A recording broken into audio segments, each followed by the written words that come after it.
মাতৃভাষা যে কোনো নৃগোষ্ঠীর ইতিহাস, অর্থনীতি ও সংস্কৃতির বাহক।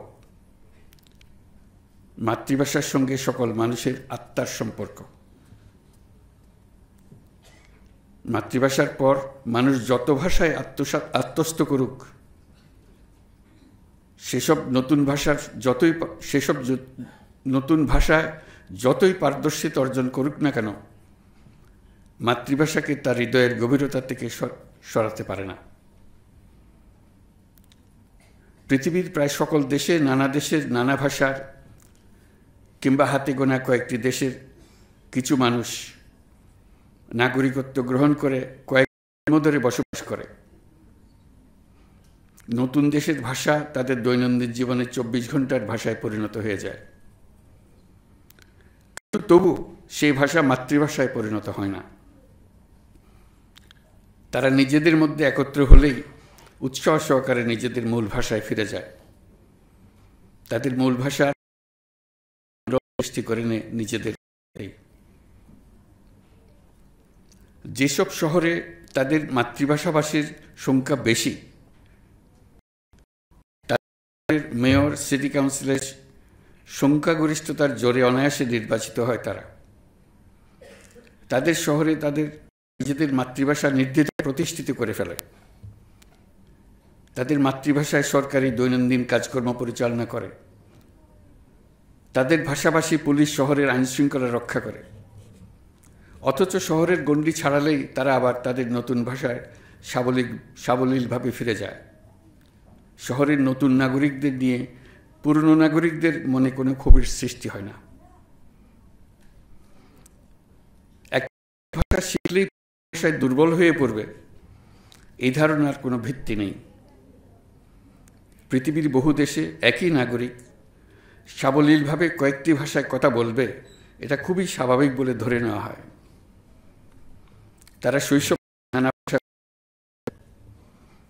স্কুলে পড়ার সময় প্রত্যেক ছাত্রকে অন্তত একটি ভিন্ন ভাষা শেখা বাধ্যতামূলক করা হয়। ছাত্ররাও আনন্দ সহকারে সেটা করে থাকে। ইংরেজি শিখলেই বাংলা ভুলে যেতে হবে, এরকম কোনো চিন্তা তাদের কারো মাথায় আসে না। আমরা দ্রুত গতিতে নতুন পৃথিবী সৃষ্টি করে চলেছি। এই জন্য মূলত নিত্য নতুন প্রযুক্তি প্রধানত দায়ী। প্রযুক্তির প্রাধান্যের সঙ্গে আসে ভাষার প্রাধান্য। যে দেশের প্রযুক্তি পৃথিবীতে প্রাধান্য অর্জন করতে থাকবে, তার সঙ্গে প্রাধান্য অর্জন করতে থাকবে প্রযুক্তিদাতা দেশের ভাষা। সারা পৃথিবী এই ভাষা শেখার জন্য ঝাঁপিয়ে পড়বে। স্পুটনিক যখন মহাকাশে উড়ল, সারা পৃথিবী রাশিয়ান ভাষা শেখার জন্য ঝাঁপিয়ে পড়ল। যে স্কুলে, যে বিশ্ববিদ্যালয়ে রাশিয়ান ভাষা শেখানো হয় না, সেই শিক্ষা প্রতিষ্ঠানগুলো ছাত্রদের এবং অভিভাবকদের উৎসাহ হারিয়ে ফেলল। আবার যে মাত্র চীন প্রযুক্তিতে এগিয়ে গেল, চীনা ভাষা শেখার ধুম লেগে গেল। যে দেশ পৃথিবীতে নেতৃত্ব দেবে, পৃথিবী সে দেশের ভাষার দিকে ঝুঁকে পড়বে। এটাই নিয়ম। যে দেশের কিছু দেবার নেই, সে দেশের ভাষাতেও পৃথিবীর আগ্রহ নেই, অথবা থাকলেও খুব নিম্ন পর্যায়ের। প্রযুক্তি ছাড়াও যে কোনো দিক থেকে জাতির নেতৃত্ব দিতে পারলে, যে কোনো একটি দিক থেকে জাতির নেতৃত্ব দিতে পারলে, সে দেশের ভাষার প্রতি মানুষের আগ্রহ বাড়বেই, সে ভাষা যত জটিলই হোক না কেন। জাতি এগুলে ভাষা এগোয়। ভাষার সম্মান বাড়ে। নিজ ভাষার নিবেদিত প্রাণ প্রচারকর্মী হওয়া সত্ত্বেও জাতির কাছ থেকে পৃথিবীর ভাণ্ডারে কিছু দেবার না থাকলে ভাষার প্রতি আকর্ষণ সৃষ্টি করা সম্ভব হয় না।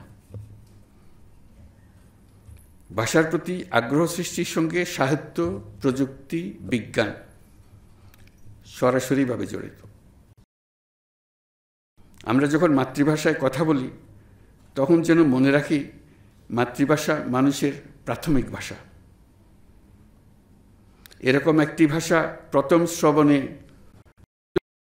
হোক না কেন, তা একদিন তার প্রাথমিক স্তর পার হয়ে বহু দেশের বহু মানুষের অত্যন্ত নমস্য ভাষায় পরিণত হতে পারে, যদি জাতি পৃথিবীর কাছে কিছু উপহার দিতে পারে।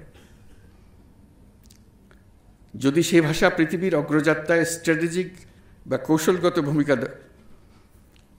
যদি সেই ভাষা পৃথিবীর অগ্রযাত্রায় স্ট্র্যাটেজিক বা কৌশলগত ভূমিকা দখল করে নিতে পারে।